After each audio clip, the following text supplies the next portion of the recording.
The American Adoption Congress 13th International Conference, April 10th to 14th, 1991 in Garden Grove, California. This is program number D, 151, tape 21A. And my involvement with AIM, Adoption Identity Movement, has grown over the years. I was originally a member going there for my own search assistance, and then over the years have become much more active and am on the board and serve as their professional liaison. And we'll have an opportunity, obviously, not only to share a little bit more about ourselves, but to talk about how we can work better together, the agencies and search groups.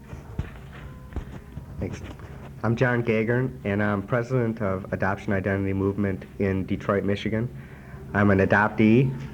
I have searched and reunited about 4 years ago. And what else am I supposed to say? I have been president of AIM for about 5 years. Before that, I was a search advisor, and that's about it. I'm Molly Johnson. I'm from Jacksonville, Florida. I'm an adult adopted person. Did a search about 10 years ago and met my birth families.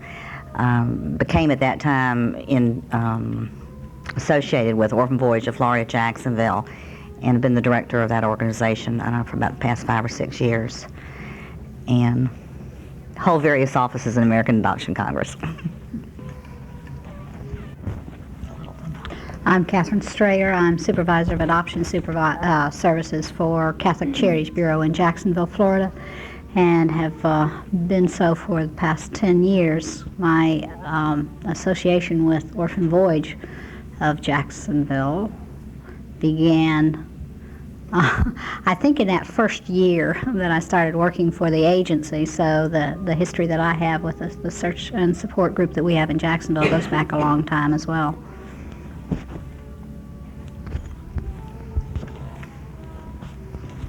What we'd like to do is get an idea of the combination of people that we have here. So by a show of hands, how many of you are adoptees? Okay. How many of you are birth parents? How many are adoptive parents? Okay. How many of you are professionals working in agencies, in adoption agencies? Okay. How many are wearing 2 hats? Just out of curiosity, what are your 2 hats? Adoptee and caseworker for an agency. Okay. Who did I leave out, if anybody, at this point? Okay, covered it all. What we're going to be doing today is talking about how agencies and search groups can better work together. And we're going to do that in a couple of different ways. By the combination of what we have here on the panel, obviously John and I have worked together, and there's been a variety of different things that I've done, as well as my agency in conjunction with AIM, and the same thing for Orphan Voyage and Catholic Charities. There's some differences of the kinds of experiences that we've had, and we hope from some of the sharing that has gone on here will help with some of the different ideas that each of you might be able to use. Also, we will be talking not only about the experiences that we've had together, but, for example, some other ideas and brainstorming things that people have done to better have relationships in the community for more effective communication. We also will be having time to take some questions or reactions from each of you. We're going to be looking at the workshop in 2 different levels, so to speak. The agency and search group relationships, as well as how agencies can work more effectively with individuals and how individuals can approach agencies. So we're going to go from there. I want to talk a little bit about some of the myths with the situation of agencies and search groups who have not always had satisfying working relationships, so to speak. That comes from a lot of different arenas, and we don't want to generalize and say that our experiences are the same as each of yours, but in general, I think we can draw some commonalities as to why things have been at odds, and for some groups, both agencies and search groups, will continue to be at odds depending on the people's abilities to work together. Naturally, when adult adoptees and birth parents started to come back to agencies 10, 15, 20 years ago, that surprised agencies, to put it mildly. No one was prepared for that to happen. Not only agency professionals, but society. Because when we're talking about the infant adoption issues, people thought, as we all know, that things were just going to be okay. Child was going to grow up and not have any issues, and it was going to be just the same. So it really floored people. And the intensity in which adult adoptees and birth parents, and at times adoptive parents, were coming back to the agencies wanting information, there were very negative value judgments going on in many cases as to, well, why do you need that? Didn't you have a good childhood and you were supposed to go on and forget? And there's belief that something was wrong with the person for what we understand is a very common healthy need, the need to know and the need to move on with one's life if one is stuck. So from that point, there was a lot of animosity. And I don't want to say that that occurred in every situation, because that's not true. There were agencies as well as social workers who really tried to be empathetic, even though the laws were not in support to allow even access of general information. So from that time on, there's been conflict and some battling of minds and wills, so to speak. Even when there's been some agency staff who have been willing to be helpful, sometimes the search groups have had such animosity that they continue to hold. They give bad messages about the agency, even though sometimes that staff person might be long gone. So there's a lot of carryover of negative feelings which just continues to fester in some situations. So that's part of the reasons why sometimes things have continued when there has been more potential. And then on the other side, there are agencies, certain policies, certain workers, even today in this more enlightened area, so to speak, that they still have many value judgments, not only for adult adoptees and birth parents trying to gather more information, but from adoptive parents. Why do adoptive parents have this need? Something must be wrong. They must not be attached healthy if they're calling agencies and saying that there's some adoption issues. And one of the other reasons that there's been the continued difficulty is the belief that many people hold even today and even here at this conference, is that it's impossible for agencies and search groups to work together, that they are opposing forces and shall never find common ground. And we don't believe that. That doesn't mean that there aren't some issues that search groups and agencies, depending on the situation, they might never find common ground in certain areas, but we believe, and why we wanted to put this workshop together, is to be able to recognize that there are ways to find some common ground. Philosophies don't always have to be the same in every single situation to try and better the relationship for some common goals. And that's the focus and the area that we're going to be approaching today, is to look at ways that there can be some better working relationships, some areas that one can find common ground, even if one might be angry at them in other areas. So let's try and move forward to educate, to learn, to better handle adoption practice. So that's some groundwork. Before we get started on the other areas of some of the specifics that we were involved in together, we'd like to hear from you as to what are some of the things are that you're looking for today, as well as some of the barriers that you are encountering. So if we can just have, I don't want to put people on the spot and kind of go around, but if you can shout out some of the things that are important to you or barriers. Go ahead. Well, I was just going to say, I'm a birth mother, and the adoption took place at Lutheran Social Service in Detroit, so I'm real excited to meet you, Jeff, with some connection. And what I have found is that the social worker that I'm talking to is very helpful in giving me bits and pieces of non-identifying information, and yet it's not enough.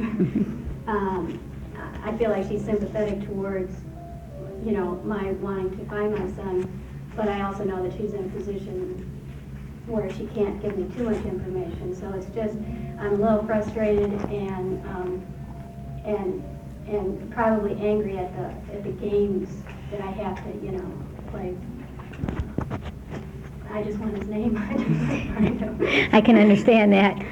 So we can hopefully address some different ways that maybe a birth parent can approach an agency. I don't know that we're going to have any other answers for you, but there might be some approaches that might be helpful to other people as well. For both of my positions as an adoptee and a caseworker, the biggest stumbling block on both sides is whatever the legislation says. As an agency person, I'm limited by what the laws in my state tell me I can do. And as a searcher, I'm limited by what the laws of California tell the agency they can do. So that's the biggest thing legislatively. We've been instructed to repeat, so the people who are going to purchase the tapes don't feel completely alienated. So your barrier, as you stated, is legislatively, that even though you would like to move in some directions that might be more helpful, your hands are tied. Thank you. I feel the same way in Canada. We're often looked upon as an agency that has all the power, and I think that one of the things that I'm hoping I might learn from this is whether or not there's ways in which we can pick up techniques to show birth parents and adoptees that we need each other very much in order to bring about change, and that we're on their side. I think as professionals working in this area, the legislative mandate is what needs to be changed, not our attitude. And if we can get by that and work collectively to resolve some of these issues, then I think we have a lot in common, a lot more in common than we had perhaps thought. Thank you for that feedback. And that's also another comment in regards to the need for legislation that will help people to come together rather than be at opposite sides. Any other comments? Well, I feel real fortunate to be here because I'm from Peoria, Illinois, and I've just been in adoption a short time. I'm doing searches because no one else knows how to go about doing them, and that was part of my job function. I feel fortunate because I'm getting the other side here at this conference from adoptees and birth parents of how they felt, how they feel. And we do have an open policy, open adoption policy at our agency, and I have been able to give a lot of non-identifying information from our records. But from that place on, to actually do a search and contacting the birth parent or birth child, I feel like I'm out in the dark. I mean, I'm here to learn how to go through the whole process because we just don't have, a whole lot of that going on. If there's any contact people I can contact in Illinois, that would be very helpful because I'm excited about it. Anytime I can help somebody, I feel like it's a search for me as well as them because I feel like I can see where they're coming from, and I'm just real excited about it. So. Oh, good. And that kind of attitude and commitment to help from the agency is really important. And I know that all four of us have some connections for you in Illinois, and we'd be more than happy to give you their names, try and work a little bit better together. Any other comments of what might be barriers for you, either individually or from a search group or an agency in trying to work together? Well, the lady, the birth lady in the front row, the bottom line is that she wants identifying information, and that's it. And until we can get to that point, there's a barrier there, whether it's visible or not, it's there, and we recognize that, and I'm sure you do too. That's still what you want, right? Yeah. That's all. I appreciate that. I think that's really, the important aspect is that is the bottom line. And even if we can come up with some ways that would be more effective to write letters, to ask them to do some different things, it's still not the same as the actual birth name and the address and making that contact. And that's one of the other main barriers with the system, is that agencies don't have the staff, they don't have the legislative backing, at least they don't think they do, to go ahead and make contacts because of some of the ones that have backfired. That's right. One of the things that's going on in Seattle is there is an agency, not ours, that currently has a lawsuit for having given out what they considered non-identifying information. And however, it turned out to be enough information for the birth child to contact the birth mother, who is now suing the agency for having given out that information. And it was basically what we would consider non-identifying, except that the facts fell into a very narrow, and they were able to pinpoint the person. So from an agency point of view, it's really a problem in terms of what we can give out. and not end up being sued for. Yeah, the comment on that was that many agencies are getting sued because they are trying to be helpful in giving out non-identifying, and for some people it backfires, that they don't want to be found. Well, I know I missed the first few minutes of this, but I'm a co-group leader for support group in Springfield, Illinois, and just recently, I'm in my own personal search, but the last couple of weeks, my co-group leader with me, we've gone to different agencies and tried to promote our group and tried to, set up some kind of report, and we're finding a wide variance. The particular agency that I'm dealing with, that I was relinquished through, is particularly difficult because I got the social worker to admit to me that she really has no training dealing with birth parents and adoptees. And so I asked her, when I come in here, you really don't know what to do with me, do you? And she said, no. And that's difficult. And the lies, and I have been lied to, and that's hard to stuff that anger in my own personal search and still keep an open rapport for the group. But we found a wide variance of people in the agencies. One question that particularly bowled me over was when the social, just like the third or fourth time I've been in, begging, and she said to me, is it really that important for you to have your name? And right there, I instantly knew what I was dealing with. This woman has no understanding of this adoption process, and I think they're geared strictly as an adoption agency for adopted parents. And I find that extremely frustrating. Can understand it. So one of the barriers is the lack of knowledge. Not only the value judgment, but many times value judgments are based on lack of knowledge, and that's one of the areas that we're going to address is how some learning can take place and what can happen. And I think that there might be some pieces with that might be helpful to you as a group leader. It's not necessarily going to make a big difference for what you're dealing with now, but it might help down the road, because I can see the changes of things that AIM has done 4 or 5 years ago that didn't help those people at that point, but we're beginning to reap the benefits now in some of the other agencies because there's been enough learning and enough exposure. Well, I think the solution's mine. Retire, then you don't have to have guilt here. Do as much searching and identifying and everything, but you're not connected with an agency. When you retire, then, Linda, you don't have access to the records any longer, do you? Well, I remember quite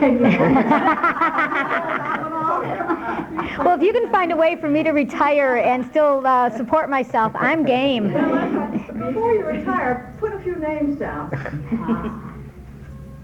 That brings up an issue that she just mentioned about retiring. I was involved with a branch of the children's home that I was relinquished through 50 miles away, and within the past year, they've had 3 social workers in that one branch. The turnover is so great because they do not believe in the system and they cannot live with it. And luckily, I found one that could not live with it.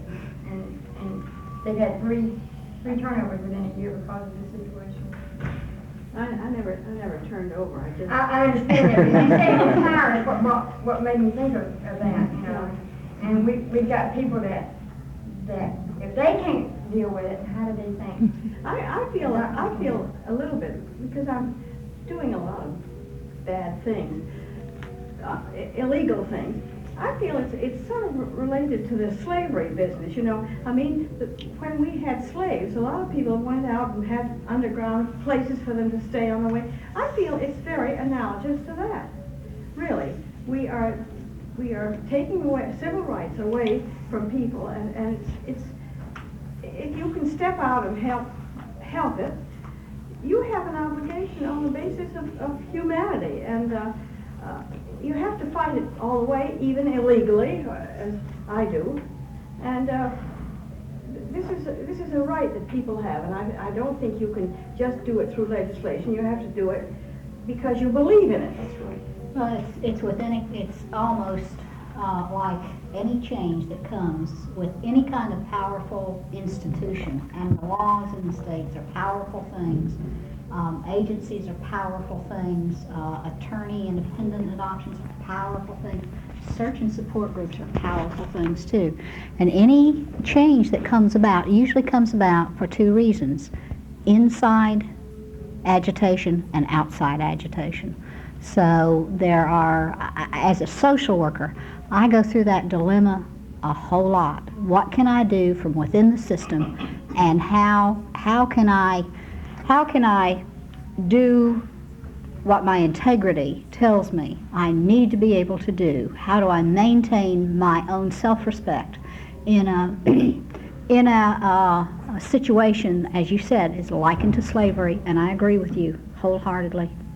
But how can I also work as someone who's respected in my community for change? Because that legislative change is going to come from legislators who've been convinced otherwise, and if we don't do something to change the legislation, it doesn't solve the problem to be internal agitators only. So my dilemma that I share with you is, how do I do this internally, and how do I do it externally as well?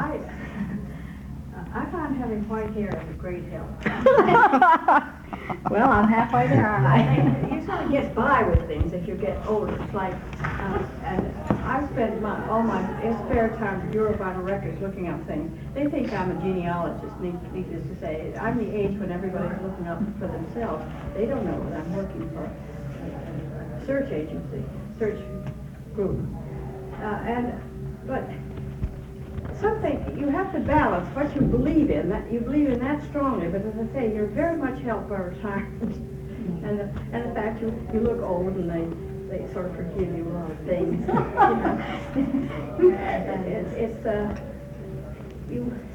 And you don't do it in a suspicious fashion. You go into the records like, I'm looking like great-grandfather or something like that. And Linda, in a lot of ways, you've been a hero to me in this movement, as I know you have been to Linda, and I'm not sure how long John has known you, but I know Molly's known you a long time too. And I can recall being very agitated with some of the things that you said as early as San Antonio, and thinking, why is she saying these things? It's pricking my conscience, But you've been a hero to me, and I know that. Well, nobody's caught up with me, or I haven't been arrested or anything. We'll make sure this tape, that's right, that's right. This tape only gets in certain hands. Well, one of the areas that you're talking about, Linda, is somebody's belief system.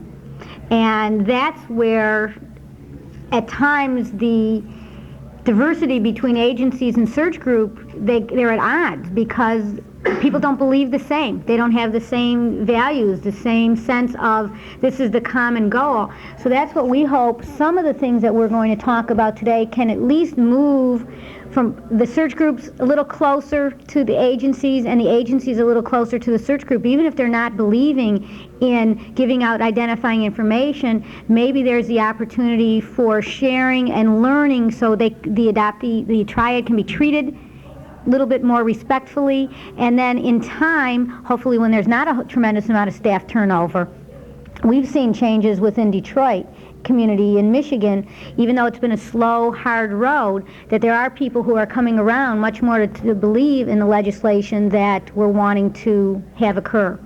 So what I'm going to do now is pass this on to John, and he's going to start talking about some of the things that the AIM group has been doing with our agency, Lutheran Adoption Service, and we'll talk a little bit about that, and Molly and Catherine will talk about some of the things going on in sunny Jacksonville. I think to give you just a little bit of background, when I became president of AIM, the search and support groups had a very bad attitude about agencies. At the meetings, half the meeting was spent talking about how horrible this social worker or that social worker or this agency or that agency was, and how frustrated they were, and it was just mainly a rag session of, how bad all these people were. And what happened for me is I know Linda personally, and was able to talk to her, and as an adoptee, she was able to share some of her frustrations as being an agency worker. And it made sense to me that, these are people that are working there that, like you say, have their own, views on records and what they can give out. And it occurred to me that we were being very non-productive in our group by spending all this time just ragging on these people, that we needed to do something a little different. We needed to give the people a little bit different message on, how are you going to best get what you want? And by going in there very angry and with an attitude and thinking that this person was your enemy was not going to be productive for you. So, my goal was to not only shift the attitude of what we were telling our people at our meetings, but to also get to know, what some of the frustrations were coming from the other side and from the agencies, and to listen and have the people like Linda talk to our people and let them know what their frustrations were, not only what our frustrations are as adoptees going to agencies, but what the agency workers were coming, having us come to them. And maybe we, with some of those, at least have an understanding of what the frustrations are. Even if we can't do anything about it, it really helps to have an understanding that, yeah, this person has a job and doesn't necessarily like what they're doing, but that's what they're doing. So through that process, we were able to sit down and talk about some of the things that we could do together. We knew where we didn't agree on. We knew that we would probably never agree on legislation, and it would be quite a ways down the road that the agency policy just wasn't going to change, and we wanted access to our records, and that was an area, okay, we're not going to agree on, but what can we do to work together and to help educate the community? And so we came up with some things like conferences. We ran a conference together last year, and it came off very, very well, where we were able to put our heads together and put on a very interesting and good workshop. What else are we going to? The panelists. Oh, yeah. We have people from our group that go around to agencies to talk to prospective adoptive parents and let them know what some of the frustrations are as adoptees and some of the things that are going on, and talking at some of the programs that Linda has put on where members of our group will come and talk at just a special program about a particular adoption issue. One of the things that we have found, and it seems fairly consistent in many other groups, is that staff from agencies typically don't frequent the search groups on a regular basis, that many times they don't feel welcome, which is a very understandable feeling because many times they're not welcome. And we've had a different beginning because of the fact that I'm an adoptee and I was already an active, very active member of the AIM group. So I already was involved in a way that I was accepted. And that has been an advantage, and we've used that both to help with the agency and to help gain some credibility for AIM in the community, because not only has AIM members served on various panels and have helped us with some educational programs, and we co-sponsored the conference, but other agencies started to perk up their ears a little bit and not only have contacted me to talk about, well, who can you get from that group? And we were able to continue to help other agencies as well with some of that. And now there's much more interest, and people can call John directly to do that. But that's one of the advantages that I had with that. So part of the problem that many people have is the attitude about professionals coming to the search groups, because if they hear any search ideas, they're going to for sure close the book. They're not going to be as helpful. But one of the things that might be useful is to check out the people that you feel are real helpful and positive and invite them. But to be more specific about our working relationship, before we go on to some of the other broader aspects, and Molly and Catherine talking about their program, are some of the other things that we were able to do together. We have a advisory committee through our post-adoption program, and it's a diverse group of people on that. And I had asked John to be on as well as some other agency staff. We have a birth parent on there, people from school, a university professor, and that has been something that's been positive in our local community because it has allowed much more the opportunity to cross over the lines and to learn from each other. And even though people might not agree even on their common interests, there's a learning going on. So that's something that's been helpful, and we hope to be able to continue that.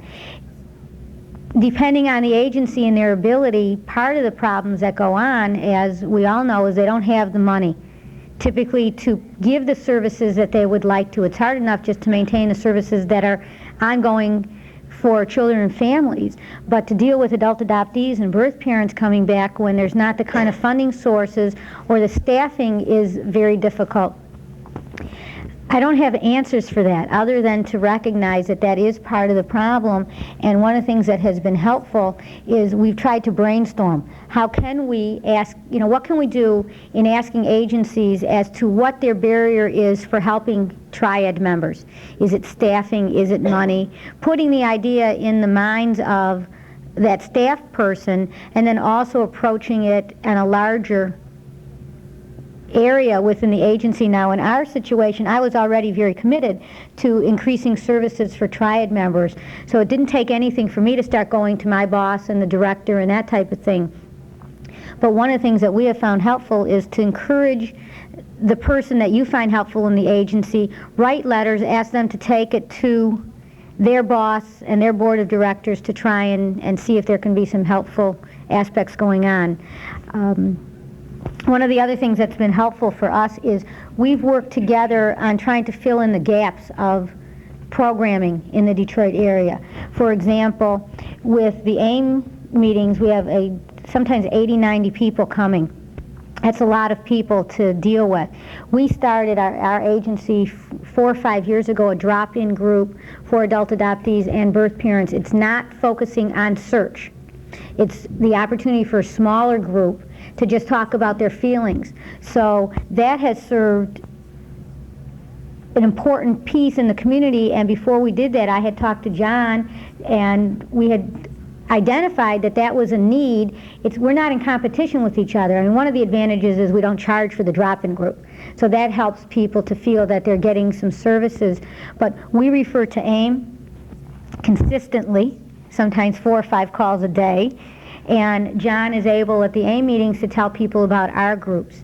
So we're working together to try and support the people in need. And that's one of the things that has been helpful for our increased relationship, rather than feeling we're territorial. And that's part of what I know I've experienced in hearing from other agencies as well as search groups, is that people feel that they can't, in some cases, tell someone about the other organization in the community, that it's either feeling threatening to them or that they're going to get in the wrong hands. And I know that that comes from not trusting each other, and it comes from not believing that the people are going to be helpful. And that's why taking that first step to educate and to try and find one person in the agency that you can find something that's some common ground is helpful. Those are some of the examples that we've been involved in, and I'm going to give it to Catherine and Molly to talk about their experiences, which are somewhat different than ours, which I think will be interesting to hear. Who's going first, you or me? I get to go first. I think part of what John said is a history of our group involvement with Catholic Charities Bureau. I think one of the major differences in what the two of them were saying was that it's the group that you come from. Our group in Jacksonville is a search and support group. We believe that support is just as important as the search. And so we, unlike a lot of groups who are, they've been on search and they don't want to talk about the support stuff, they leave that for afterward. But if you have an arena where the support is given as much as importance as the search, I think you begin to change people's attitudes. A lot of what has happened in the history with us also has to do with where each person was personally. I guess, and I just figured out how long it was 1982 when we kind of got started. And I think Kath, well, I'm going to let you talk about that, but she was at a place, and let her talk about how she got there, and it was her conscience being twinged by people like Linda Cannon Burgess. The group had been in existence since '75, doing a lot of searching, and had come into the support part of it. So the group itself was ready too, so everybody came from one point to another, to a middle ground, so to speak. And I think there were certain things that happened along the line there, and I think there was a lot of personal stuff. I, as an individual, I had to approach the agency that Catherine worked for. But I was searching, and that is the only reason I went in there. I had the presence of mind to know that you get more with honey than you get with vinegar.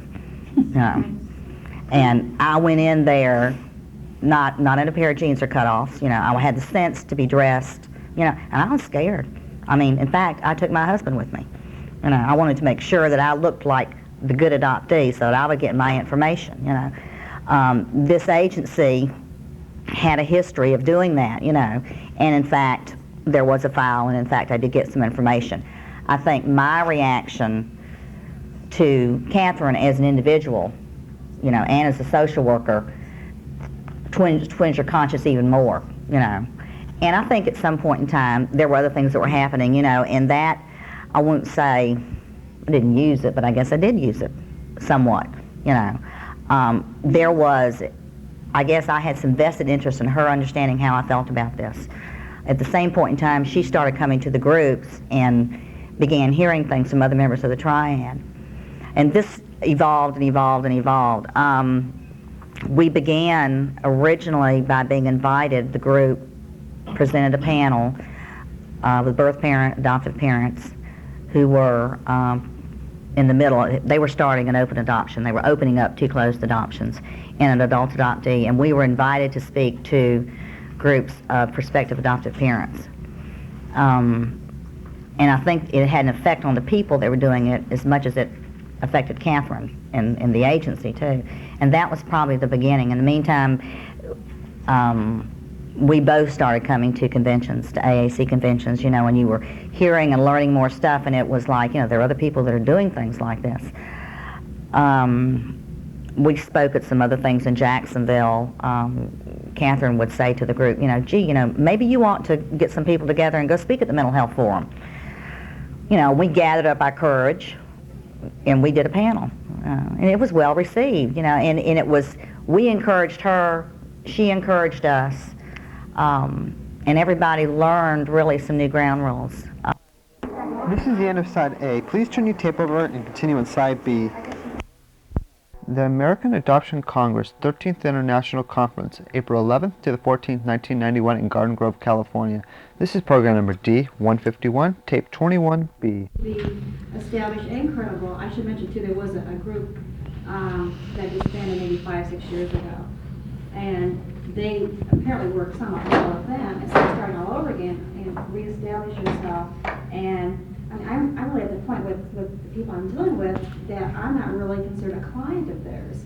That their basic interest, their client, they consider to be the adoptive parents and not the birth parents and the adoptee. And I'm like, I feel everybody here is like light years ahead of me. I'm like back to square one with these people, So, and I had implemented a lot of things you suggested. I just dropped off books and tapes Monday. We have offered to attend adoptive forums with social workers. We've just gone our way to change, some of the things that are going on. But I'm back to square one because they don't really think that I'm really their client. That I have, in fact, they have even suggested to people in our group that perhaps we need counseling because we want to search.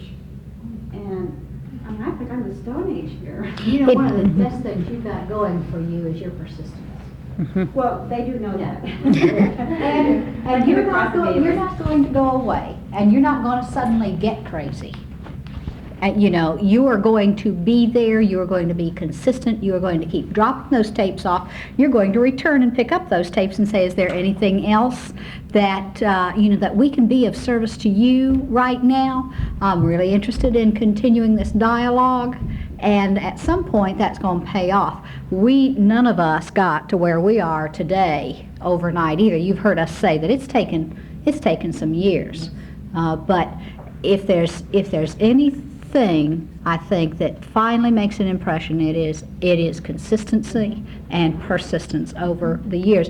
Now, if the group that preceded you was on a pretty good work. But they tell me that the way they really established their credibility with them is when they realized they were helping people connect with people. They didn't take them seriously until there were searches completed, and then it's like, oh, Well, what is it then that you are. think the agency wants of you? I mean, if you can kind of get clear what you think, what you want of the agency, what do you want the agency to do? Do you want them to respond to you? Sensitive to the needs in our group. Okay, then are you a search and support group, or are you strictly search? Search and support. Okay, then your persistence in letting them know that you are there, you are available. If they have people who come to the agency, there are opportunities that your group have to offer people that agency cannot offer. And just to make yourself available. If it takes a phone call every month for 1 year to say, we're here and we're standing by waiting for you to call on us. And I want to reinforce one more time, we're available to talk to your adoptive parent groups. And I think by this time, we're pretty solid people.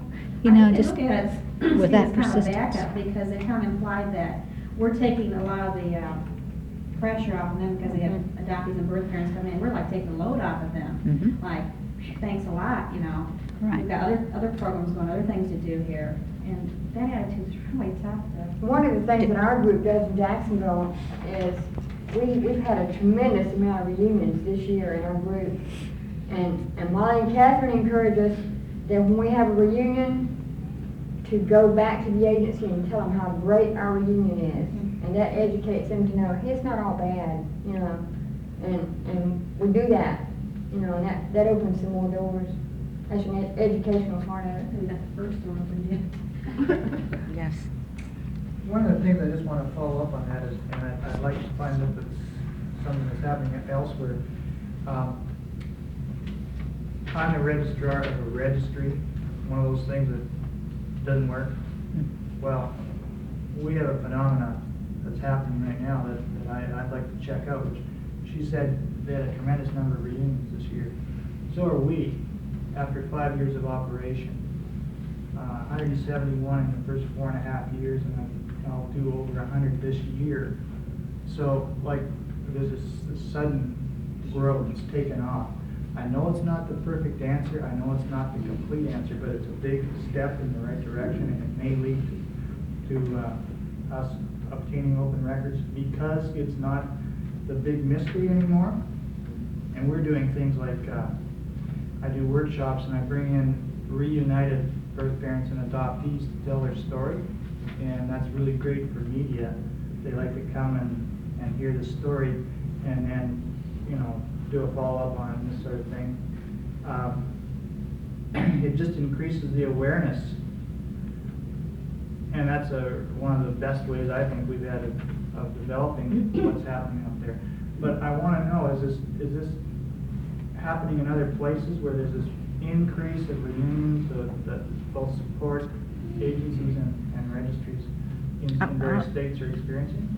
I don't know if the increase may be due to the fact that we're getting better at what we do. We're the search techniques that are used today are very savvy and compared. I did my search 8 years ago, there are a lot of things that are done different. 8 years ago when I attended my first AAC conference, I walked around with my Bible, your search book. I mean, everybody had one, and they were this big, and they were full of papers. All the letters we wrote, all the stuff we were doing. You very rarely see that today. I still tell people in the group, get a notebook, write it down, but a lot of them don't do it. A lot of people get bogged down in it, but that used to be what you used to see because people came here for search help. AAC has evolved. You don't see a lot of that. People are here for adoption change, and I think that, but in answer to your question, I just think people are getting better at it. There's more publicity, it's more open, it's more accepted, more birth mothers are coming out of the closet. More people are saying, gee, if they did it and it looks okay, I guess I can do it too. We all need a little encouragement, which is what's happened too at the same time the way the agencies and the search groups have evolved. We did not start out 10 years ago to be sitting here today. No one had any idea. In fact, if you had told any of us this was going to happen, we probably would have said, and I'm going to make sure it doesn't. One of the things that's been very important in Michigan in the last couple of years is the organization of the various search and support groups throughout the state, not only to help draft some legislation, but they have become much more visible and have shaken up the agencies around the state. And until they did that, the agencies were reacting more individually. Or if you were at a meeting, you would say, geez, how are you handling this kind of issue with more adoptees and birth parents coming back? But what happened is when there were like 4 or 5 main groups throughout the state. And it's difficult. It's difficult for them to connect geographically and cost and that type of thing. But as soon as they started to do that, and then their representative came to one of the state committees that I'm on and various other agency reps are on, it felt like there was more of a powerful force. And when there is more of a powerful force, people pay attention. And I would recommend, if we're looking at the larger way to make some change, that was very effective, even if it can't be to draft legislation, because I know John put lots of miles on his van going back and forth to the state capitol in meetings, even if it was the couple representatives from the different groups throughout your state or province writing a letter saying we are now wanting to come together, even though the groups have different names and different goals and that type of thing, but this is what we're wanting to have happen. We want to educate you. We want you to pay attention to this. We want to invite you as a state group, because in each state there are some kinds of organizations, whether it be even the ones that are placing older special needs kids, some type of way that these people are getting together from the agencies.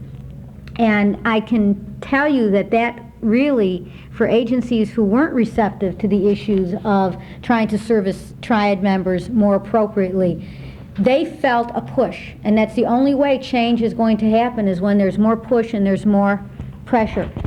You want to comment on that? Well, yeah, I think that all agencies are not like Linda's and Catherine's. I mean, there's a lot that do some very, very nasty stuff.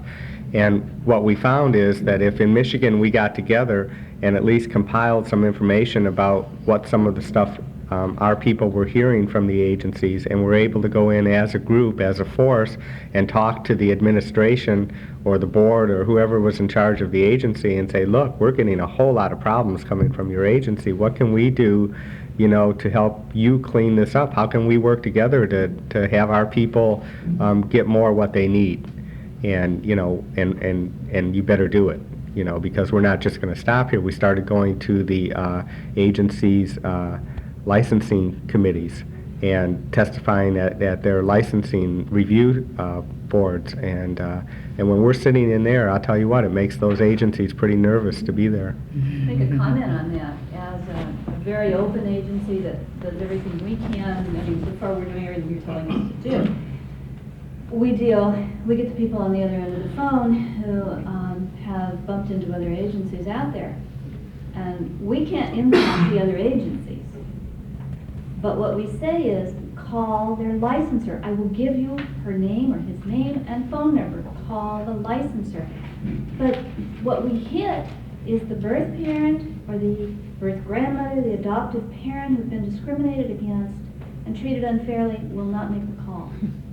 Yeah, we find that as well, it's very understandable. I know even for me in my search there was things I was not happy about how certain things were handled, but I could not look beyond and go to work on the larger area if I thought at that point in time that my complaints were going to be detrimental to my own particular search. So that's why it was very helpful.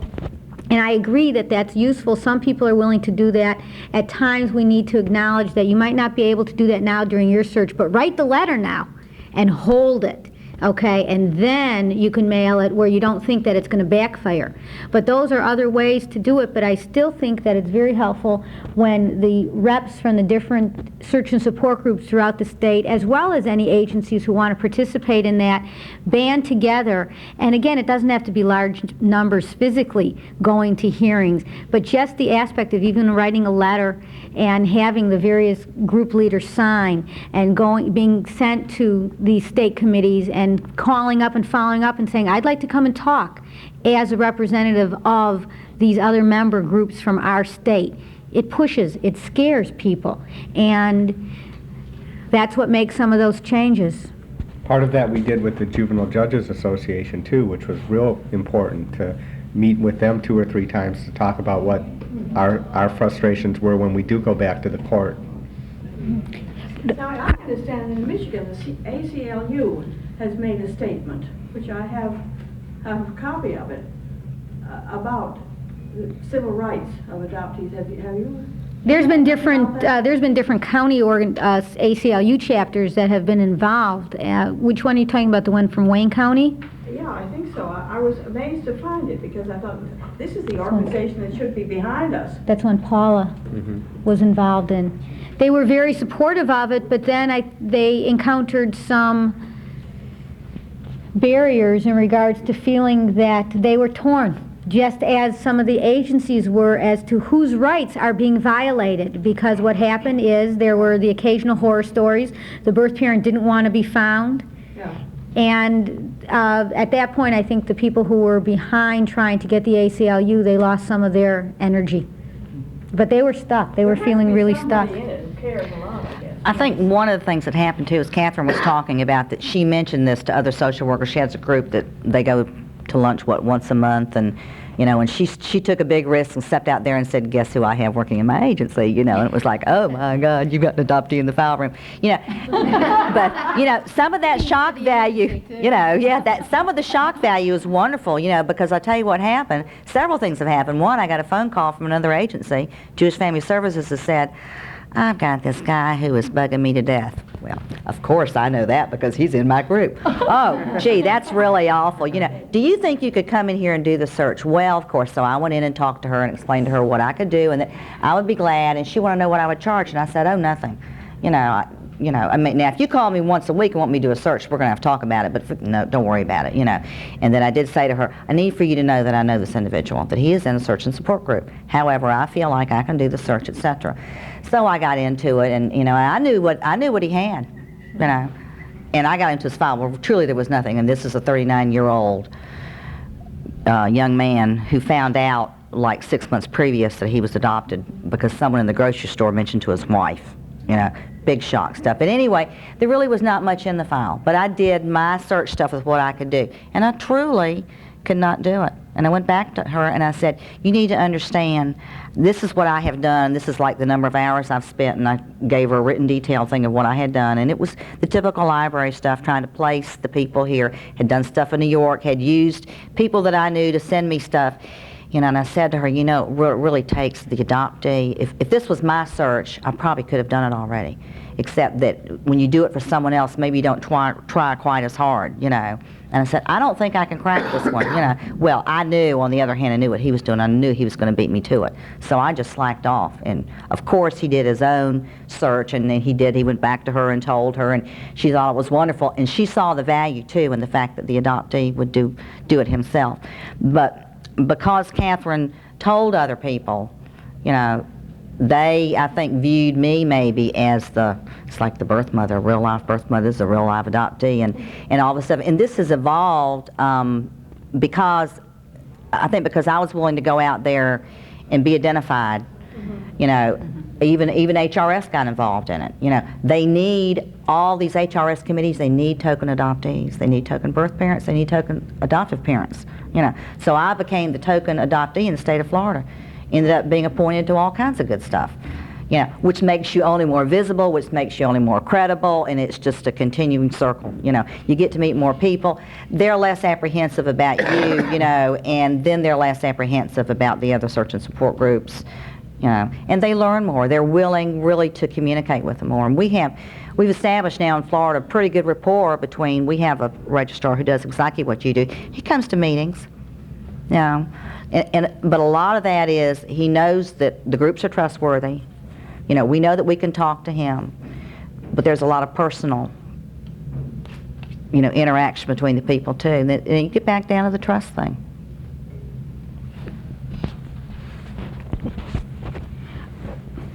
Got a couple more minutes, but one of the things that I think is real important to repeat again is what are the expectations of the search group, what are the expectations of the agencies and their realistic goals, both short-term and long-term, and being stuck, whether it be the agency that's stuck in their practice and their values and their myths, or the search groups being stuck, get people nowhere.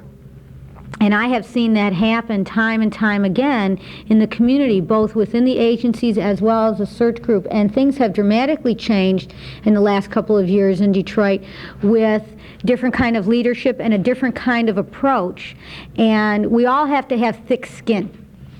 Because even though I'm an adoptee and I was part of the AIM group, who will forever be near and dear to my heart because they were instrumental in helping me search for my birth family, there was so much, as John says, ragging on the social workers that one can easily be pushed out of a group, a social worker or teacher, professional, whoever is coming to learn, because there's so much displaced anger going on. And as John said, we have to educate the people at the groups, just as Molly has done, as to don't take it all out on those people that are coming, because those are the ones that are going to pave the road. Because Catherine and I know, and we were doing workshops 5-7 years ago, helping social workers who are coming to AAC survive the couple of days. Because in the olden days, we used to have our name tags with what part of the triad, or if we're professionals, and you could be 20 feet away and you could see an interaction where somebody's going up to somebody, you know, saying, "Hi, how are you?" But they find out they're a professional. Well, forget it, you know. That's why they don't have it on our tag. That's right. That's interesting. That's what I understand, because there needs to be that little bit more communication going on, and not just assume because somebody is another part of the triad or a professional that they are either going to be absolutely helpful to you, or that they're just there to do more injustices. And one of our stories goes back to the Columbus, Ohio conference. You remember this one, Linda, where we were still putting, you know, social worker or adoptee, birth parent, adoptive parent on our name tags, and it got to the point Molly and I changed name tags. You know, she got to be the social worker for a little while, and I got to be the adoptee, and people left me alone. But you know, that story really points up something really, I think, very important, and that is, unless you can imagine yourself in that other person's role, or unless you can make some effort to understand what it must be like, that's your basis of coming together, I think, as that unexpected alliance. Go ahead. Oh, it's real important that I say this, and, you know, as a birth mother, I want to say the most valuable thing that happened to me is getting from the agency, is getting the name of support groups. Because had I gone, and I'm very, very grateful for that, because had I just gone and gotten the name when I had decided to search, I would not have gone through this 3-year process, which has been very, very necessary to go through. And so I think that the education part is just, you know, I'm real glad you said that, because I really feel sorry for members of the triad who don't have to search. People who get it easily, because number one, we search support group people, we AAC people, we lose people because they will never understand what it means to have the door slammed in their face. You know, they don't get politicized, and we don't get them, because if it's too easy, they don't understand when adoptees talk about, my God, I searched for 9 months. Those people don't want to know, they don't know what you're talking about. You know, not that we want anyone else to suffer, but we want you to see that there is, you know, the other side of it. Okay.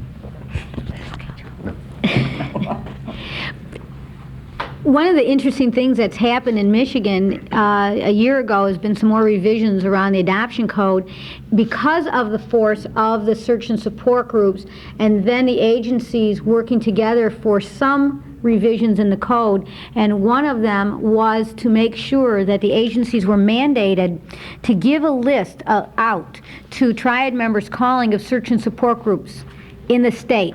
Now, I know that that's not saying that's open records. It's obviously far from it, but what it has done, it has helped the workers who might not be in support of various different groups. You know, if you're in the community, you might not have a great relationship with a particular group. You're not referring to that group. You're sending somebody a sheet of paper with 4, 6, 10 names on it and organizations, and it allows that person to know that that's out there. And that's one of the things, even though it's not an open records legislation by any means, it's very important that the agencies now consistently are mandated to do that. And that has been something that was helpful from the groups coming together and saying, look, we need to make sure that it's not just left up to somebody's personal opinion as to which group or even if they should refer to a search group. And that is something that's very important. So on a larger systematic way of dealing with things, that is very helpful for education. The unexpected alliances is a very interesting way of looking at search groups and agencies working together. And I know, I agree with Molly that 10 years ago, I don't think people would have even imagined it being on the AAC workshop agenda because people would think that it's not possible. But trying to find that common ground to work together is really what will help, hopefully short-term and definitely long-term. There was another hand. Well, I was just going to make a comment before, but my first contact with AAC was in Calgary, and that's 3, 4 years? Yeah, I think 3 years ago. Yeah. I see a tremendous change, tremendous growth between then and now, just that very short time. And I really appreciate what you said today, and I guess I need to go back and find my Molly. There's one in every town.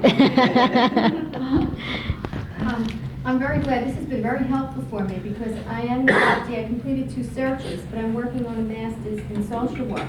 And I was very concerned how I could possibly be working with an agency to help people, adoptees and birth parents coming back, and try to fit that all in, being an adoptee and yet wanting to work with an agency to help other people. And this really gives a lot of insight into that and how it can be done and worked through. Thank you for that feedback. I'm from Utah. I'm a birth mother who searched it down. My daughter was in Michigan. But I also sit on the Utah Adoption Council, which is a group coalition of the agencies, and they don't even know what American Adoption Congress is. They received a brochure on this convention, and the president held it up and said, "Oh, I received this in the mail. Does anyone know what this is?" So Utah is about 40 years behind the rest of the world. In everything. In everything, absolutely. That's what we're up against. I think there are three of us in Utah that know about American Adoption Congress, and we're all involved either in search or support. You know, one thing that has helped in Florida, Molly's visibility has grown tremendously. And each time she's introduced, each time her bio appears anywhere at all, it is always in connection with the Orphan Voyage Group, with the American Adoption Congress, and you can do that even if you don't hold a position, you are a member of the American Adoption Congress, and each time you're able to get that message across. It's one more plus, then AAC becomes more visible. That's my goal. However, just because I sit on this council and I'm not an agency, one of the agencies is referring to me as a radical. So at least I'm visible. Then use that. Somebody put you on that council. You bet. Somebody empowered you. Yeah. You use that. And if you have the reputation of being a radical, then go ahead and develop that. Well, go ahead and develop it in a way that's going to bring AAC visibility, that's going to say, this is what a radical looks like, and guess what? I'm not crazy. You know, remember Gloria Steinem saying, this is what 40 looks like? Right. Yeah. Many people were earmarked radical in the earlier days, but depending, as you say, certain states. Right. So that's something that's just going to happen. And in time, hopefully you'll find some people that will mellow and understand and have a better idea of it. But that's where it all started, this whole movement, is people considered were radical and militant and crazy, and there's been changes. I mean, I know even in the Detroit community, people who used to have very negative value judgments about adoptees, birth parents, and search, they themselves have been able to admit some of the things that they did in their practice was not the way that they are practicing now. And that's a way that we can all grow and heal. And the only... To take back some valuable information. Well, at least I haven't called you a communist yet. No. Okay. We're going to wind up and say thank you to all of you for your attention, your participation, and interest in getting up at 8:30 this morning to be here, and wish you next couple of days of continued enriched learning. Thank you. Thank you. This concludes this session.